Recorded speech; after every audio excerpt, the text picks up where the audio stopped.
Buenos días, mi nombre es Gastón Nieto, soy asistente de la Clínica Médica 2 y formo parte de la Policlínica de Patología del hospital desde el año 2010. Les voy a hablar un poquito de enfermedad hepática avanzada y algunas de sus etiologías. Y arrancamos con una historia clínica, que es un hombre de 60 años, pintor, enviado por alteración del hepatograma a la policlínica. El paciente está asintomático, fue transfundido hace 40 años en el contexto de una cirugía. Y es un enolista de medio litro de vino al día en los últimos 30 años.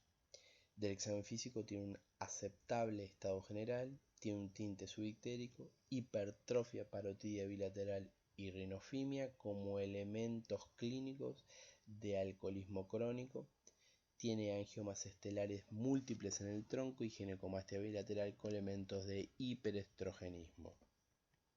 Destacamos que no se palpa el hígado y que no tiene ascitis ni flapping como elementos de descompensación. Del hepatograma tiene una bilirrubina total de 1.9. Recordar que tiene un tinte subictérico, tiene una TGO y tiene una TGP elevadas.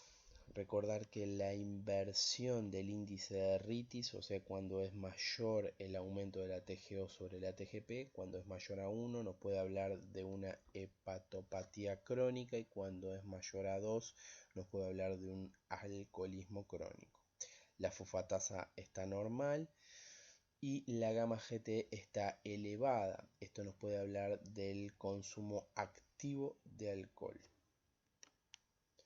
Por lo tanto, este hepatograma nos habla de un patrón necroinflamatorio. La bilirrubina puede ser elevada por los elementos funcionales.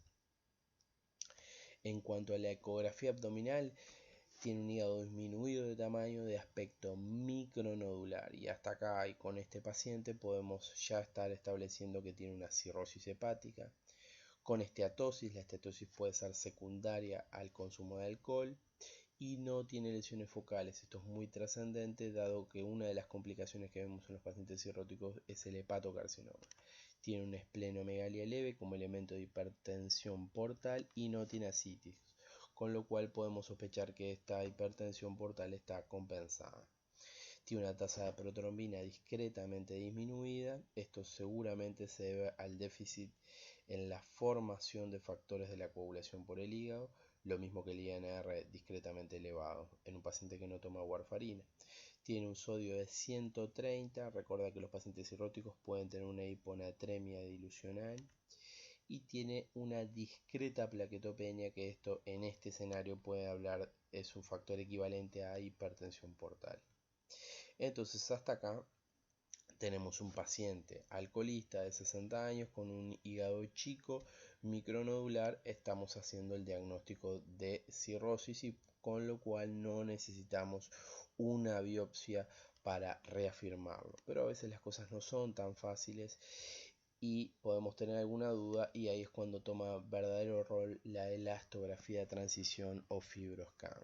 Este es el equipo, este sería un ejemplo del procedimiento. Lo que hace el FibroScan es medir la rigidez hepática, cuantifica la fibrosis, que puede ir, estos son los valores, de 2.5 a 75 está la unidad en kilopascales, y dependiendo del valor lo podemos más o menos establecer comparativamente con una escala, que es la escala de Metavir. Es una escala histológica y nos puede dividir fundamentalmente si el paciente es un F0, F1, tiene una fibrosis leve. Fibrosis moderada se habla cuando tiene F2, y una fibrosis avanzada entre F3 o F4, que es cirrosis. Luego, establecer en qué situación está el paciente, debemos cotejarlo con las diferentes etiologías de la hepatopatía. ¿Qué pasa con los scores pronósticos en la enfermedad hepática avanzada? Son dos, el Child-Pugh y el MEL. El Child-Pugh es algo más subjetivo porque tiene dos elementos que son de medición clínica, que es la ascitis y la encefalopatía. Acá cargué los datos de nuestro paciente y con una calculadora electrónica nos da 6 puntos, un Child-A, valores bajos, nos va a hablar de la supervivencia al año de 100% y a los 2 años de 85%. En cuanto al MEL, requiere la creatinina, la bilirrubina y el INR. Nos da 11 puntos y nos habla de una mortalidad a los 3 meses del 6% en este paciente. Recordar que el punto de corte para que un paciente entre a la lista de trasplante es un MEL mayor a 14. Para que todos hablemos de lo mismo cuando hablamos de enfermedad hepática por alcohol, vamos a repasar algunas definiciones. ¿Qué es la unidad de medida estándar? Es el equivalente a 10 gramos de alcohol puro. Algunos ejemplos: 100 mililitros de vino a un 12,5%, 250 mililitros de cerveza al 5% y 30 mililitros de bebida destilada al 40%, como por ejemplo el whisky. Estos dos son los patrones de consumo. El consumo regular y excesivo de alcohol es la ingesta promedio superior a 2 unidades de bebida estándar en la mujer o 3 en el hombre. Y el consumo episódico excesivo es la ingesta de 60 gramos o más de alcohol en una ocasión. Este es el patrón que actualmente se ve bien vinculado al inicio del hábito de consumo de alcohol, que se da fundamentalmente en los jóvenes. En cuanto a generalidades de la enfermedad hepática por alcohol, es la primera causa de enfermedad hepática en América Latina, es la primera causa de trasplante hepático. El nivel de consumo total de alcohol per cápita de un país está directamente relacionado con la mortalidad por cirrosis. ¿Por qué es tan malo el alcohol? Porque tiene una toxicidad directa con uno de sus metabolitos de degradación, que es el acetaldehído. ¿Cómo se hace el diagnóstico de enfermedad hepática por alcohol? Bueno, tenemos que tener un consumo de alcohol superior a 140 gramos en una semana en la mujer o de 210 gramos en el hombre. Todo esto tiene que estar asociado a un compromiso hepático clínico y paraclínico. ¿Cómo lo podemos tratar? Bueno, la piedra angular es la suspensión del hábito tóxico. ¿Y cómo lo prevenimos? ¿Cómo lo podemos prevenir? Y bueno, con un consumo responsable de alcohol. Otra etiología de enfermedad hepática avanzada es la hepatitis C. Se sabe que hay 71 millones de personas infectadas por el virus de la hepatitis C. Estas son las regiones más comprometidas, fundamentalmente el Medio Oriente, Asia y África. Esto es un problema que el 80-90% de los pacientes portadores de la infección son asintomáticos, por lo cual hay que testear por lo menos una vez en la vida a las personas contra el virus de la hepatitis C. 80% evolucionan a enfermedad hepática crónica. Las formas de contraer esta enfermedad, fundamentalmente la horizontal, que es aquella en la cual hay contacto con objetos inertes que presentan el virus, como jeringas, colocaciones de piercing en malas condiciones. La vía sexual y la vertical no es tan importante para la transmisión del virus C como sí lo son para el virus B. ¿Cómo se hace el diagnóstico?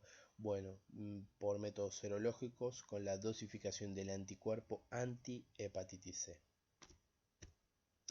En cuanto al tratamiento, este es el genoma del virus de la hepatitis C. Esto es un esquema de tratamientos actuales brindados por el Fondo Nacional de Recursos.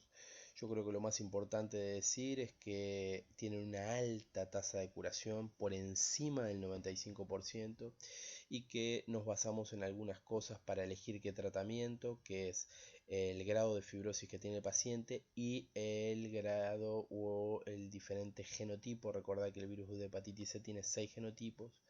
Y con esos elementos elegimos el tipo de tratamiento. Como verán, vieron que son todos tratamientos no muy largos, de 12 a 24 semanas, que no lo tienen que recordar, pero si lo quieren leer está en las guías del fondo.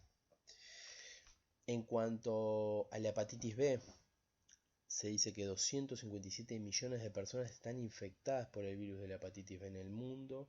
La región más comprometida es África y Medio Oriente. Se dice que el 80-90% de los pacientes se presentan como una hepatitis aguda. El mayor problema de la transmisión de este virus en África es la vertical, porque las embarazadas no tienen control. mientras que la sexual es la principal forma de transmisión en nuestro medio, así como algunos elementos horizontales como el uso de drogadictos, de drogadicción intravenosa. ¿Cómo se hace el diagnóstico de hepatitis B? Bueno, los dos elementos que solicitamos son el antígeno de superficie de la hepatitis B y el anticuerpo IgM del core de la hepatitis B. Cuando estos dos son positivos, hablamos de una hepatitis B aguda, y si este antígeno de superficie se mantiene por más de 6 meses y el IgM vira a IgM a partir del sexto mes, se habla de crónico. ¿Qué parámetros tenemos en cuenta para el tratamiento de la hepatitis B? Bueno, si existe afectación extrahepática, si el paciente es cirrótico, el grado de inflamación, ya sea por histología o por necroinflamación con las enzimas hepáticas, la carga viral del virus de la hepatitis B y si existe o no antígeno E del virus de la hepatitis B, porque hablaría de replicación del virus. Estos son los esquemas de tratamiento que están en las guías europeas 2017-2018. No las tienen por qué recordar, pero ahí se las mando.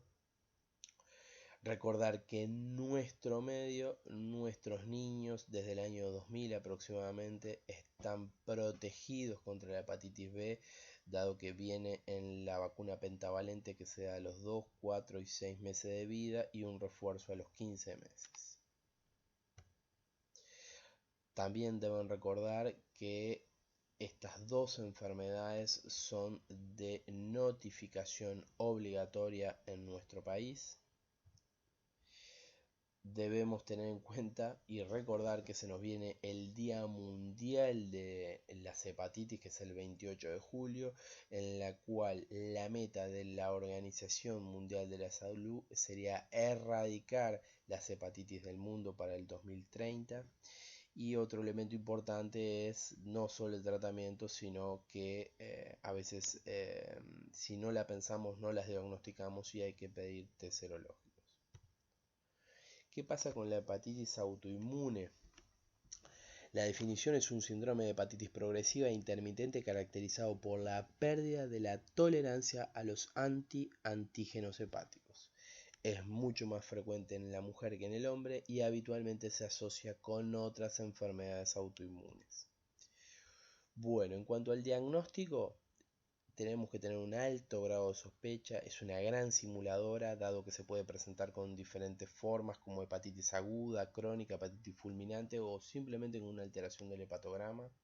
Los tres pilares diagnósticos son la necroinflamación en el hepatograma, con lo cual el aumento de la TGO y de la TGP, aumento de las inmunoglobulinas, fundamentalmente la IgG, y la presencia de autoanticuerpos, que acá los tienen, y el compromiso hepático. ¿Qué quiere decir esto? Bueno, esta es para el diagnóstico de la hepatitis autoinmune, es condición sine qua non tener una biopsia hepática. Es de las pocas indicaciones que están quedando que necesitamos una biopsia hepática que nos apoye el diagnóstico.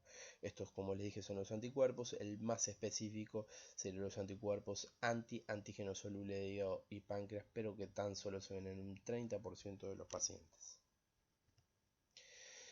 ¿Y cómo elegimos el tratamiento? Bueno, fundamentalmente establecemos como un semáforo de a quién tratar. Estos son los que tienen clara indicación de tratamiento.